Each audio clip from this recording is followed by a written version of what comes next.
पूरा विश्व अभी युद्ध के हालात से जूझ रहा है, लेकिन इस बीच खबर है ईरान वर्सेस पाकिस्तान, क्योंकि कुछ ऐसे खुलासे हुए हैं जिससे यह पता चल रहा है ईरान को सच्चाई का सामना हो गया। तस्वीरें हम आपको दिखा रहे हैं और यह तस्वीर देखिए, ईरान में बगावत की जो नई आग है वो बवाल की तस्वीरें ईरान की सड़कों पर नजर आ रही हैं। लेकिन हम आपको आज बताने वाले हैं कि किस तरीके से ईरान जल रहा है और इसके पीछे कौन है।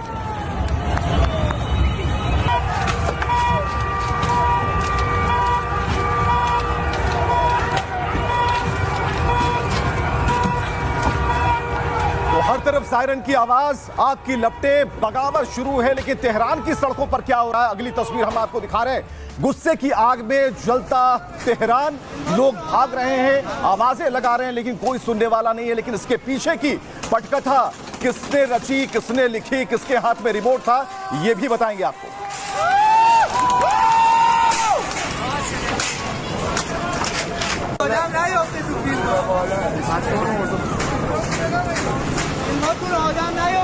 लेकिन ईरान तक आग नहीं है। ईरान की जो आग है वो पाकिस्तान तक पहुंच गई। खलीफा गुस्से में है और इसका असर भी दिखना शुरू हो गया है। 24 घंटे में 2 बड़े धमाके अगर पाकिस्तान के कराची में होते हैं तो इसका मतलब है कुछ ना कुछ बात है इसके पीछे।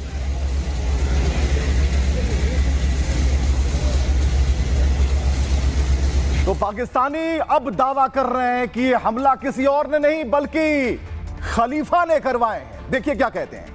पाकिस्तान के कराची के अंदर ड्रोन स्ट्राइक हुई है ईरान की तरफ से, लेकिन ऐसा कहा जा रहा है कि यूएस जो है पाकिस्तान के एयर बेसेस का इस्तेमाल कर रहा है और कराची के अंदर कुछ प्लेन लैंड हुए थे जिसके अंदर बताया जा रहा है कि एम्यूनिशन था और इसी वजह से ईरान ने जो है वहां पर स्ट्राइक की है। तो कराची में जो कथित धमाके हुए हैं, 2 धमाके, वो भी 24 घंटे के भीतर, इसके पीछे कुछ और है। वो तस्वीरों के जरिए हम आपको दिखा रहे हैं।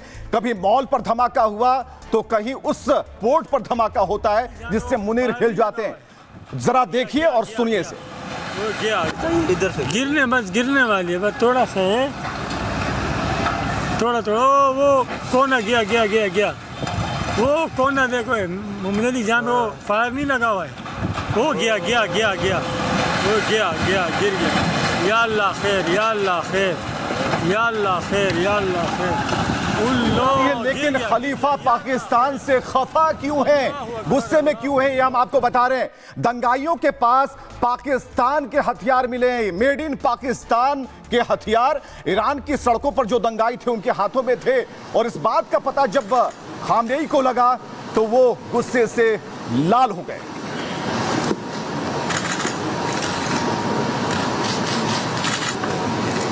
तो इन हथियारों का प्रयोग किया गया और जो दंगाई ईरान में मस्जिदों में आग लगा रहे थे, पूरी तरह से शक अब उन पर है कि ये किसी और ने नहीं बल्कि इसके पीछे पाकिस्तान का हाथ है। हथियार उनके हैं, लोग उनके हैं और ईरान की सड़कों का कुछ ऐसा हाल उन्होंने किया था।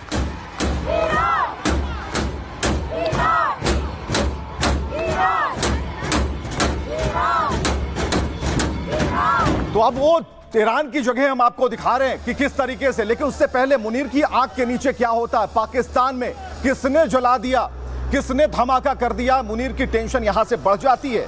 दावा है कि जैसे ही ईरान में दंगाइयों का हाथ, पाकिस्तान वाली हथियारों की बात जब पता चलती है उसके बाद सब कुछ साफ हो जाता है।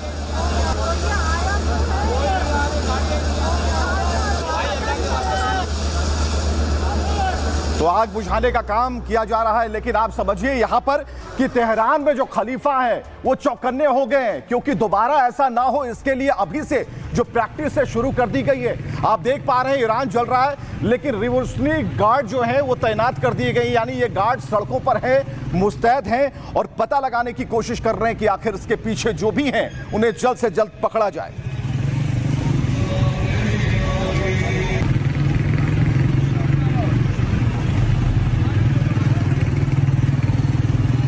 तो खलीफा और मुनीर के बीच में जंग छिड़ी है, शक जो है यकीन में तब्दील हो चुका है और अब ईरान को लगता है कि कोई और नहीं इसके पीछे, इस अगलगी, धमाके और प्रदर्शन के पीछे पाकिस्तान है।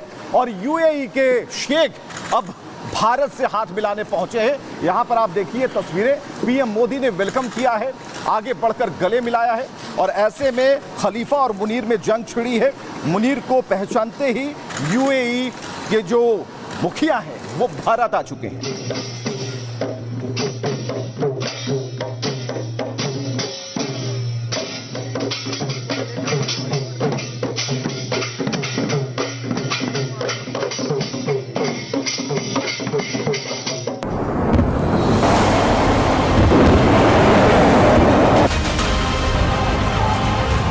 गया गया गया गया वो गया गया गिर गया। या अल्लाह खैर, या अल्लाह खैर।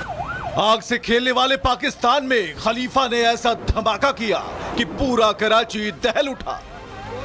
पाकिस्तान के कराची के अंदर ड्रोन स्ट्राइक हुई है ईरान की तरफ से, लेकिन ऐसा कहा जा रहा है कि यूएस जो है पाकिस्तान के एयर बेसेस का इस्तेमाल कर रहा है और इसी वजह से ईरान ने जो है वहां पर स्ट्राइक की है।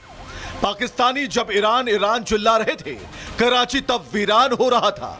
मौत की आग में 14 खाक और 60 लापता थे। कोना गया गया गया गया वो कोना देखो मोमिन जान वो फायर नहीं लगा हुआ है।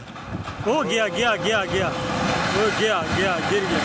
या अल्लाह खैर, या अल्लाह खैर, या अल्लाह खैर, या अल्लाह खैर। जब पाकिस्तान में कथित धमाके हो रहे थे, ठीक तभी तेहरान फिर दहल उठा।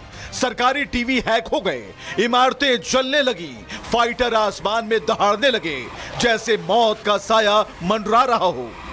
ईरान के खलीफा के खिलाफ किसी प्रकार का खतरा अभी टला नहीं है। यकीनन ये विद्रोह जारी रहेगा और ट्रंप की कोशिश होगी कि जैसे विद्रोह और बढ़े।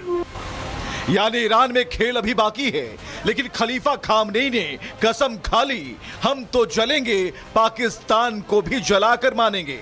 पाकिस्तान का ये हाल देखकर यूएई के शेख मोदी से मिलने भारत दौड़ पड़े। तो ईरान जब जल रहा है, ईरान की सड़कों पर जो प्रदर्शन हो रहे हैं उसके पीछे कौन है, यही बात समझनी थी और देर से ये बात समझ में आ गई ईरान के मुखिया को। उन्हें पता चल गया इसके पीछे कौन है। हम आपको बता रहे हैं कि ईरान में एक बार फिर खलीफा के विरोध में प्रदर्शन तेज हो गए हैं। तेहरान समेत कई शहरों में हिंसक झड़प और आगजनी हुई। प्रदर्शनकारियों ने राजधानी में कई सरकारी और निजी इमारतें जला दी। सड़कों पर खुलेआम शासन विरोधी नारे लगे, सत्ता पलटने की मांग उठी। हालात इतने बिगड़ गए कि सरकारी टीवी चैनल तक हैक कर लिया गया। हैकिंग के दौरान पूर्व शाह रजा पहलवी के बेटे का बयान चलाया गया और इस संदेश में इस्लामिक शासन के खिलाफ उठ खड़े होने की अपील भी जरा याद कर लीजिए। इजरायली हमले के वक्त भी इस तरह टीवी हैक हुए थे। बढ़ते विरोध के बाद खामनेई की सत्ता पर एक बार फिर खतरा मंडराने लगा है। तेहरान की सड़कों पर रिवॉल्यूशनरी गार्ड की भारी तैनाती कर दी गई। सुरक्षा बलों ने प्रमुख चौराहों पर, सरकारी दफ्तरों में मीडिया संस्थानों को घेरा। प्रदर्शन दबाने के लिए इंटरनेट सेवाएं बाधित कर दी गई। कई इलाकों में इसे सीमित कर दिया गया। मानवाधिकार संगठनों के मुताबिक हिंसा में हजारों लोगों की मौत हो चुकी है। सरकार पर आरोप है कि गोलीबारी और गिरफ्तारियों से विरोध दबाया जा रहा। और इस बीच इस्राएल ने नए F-35 फाइटर जेट मंगाने का फैसला किया है। यानी कि मध्य पूर्व में बढ़ते तनाव ने ईरान पर बाहरी हमले की आशंका को बढ़ा दिया। ईरानी शासन इसे विदेशी साजिश और मनोवैज्ञानिक युद्ध बता रहा है। खामनेई समर्थक और विरोधी दोनों ही अब सड़कों पर आमने सामने हैं। यानी कि ईरान में सत्ता, सड़क और सेना तीनों के बीच एक टकराव की स्थिति है।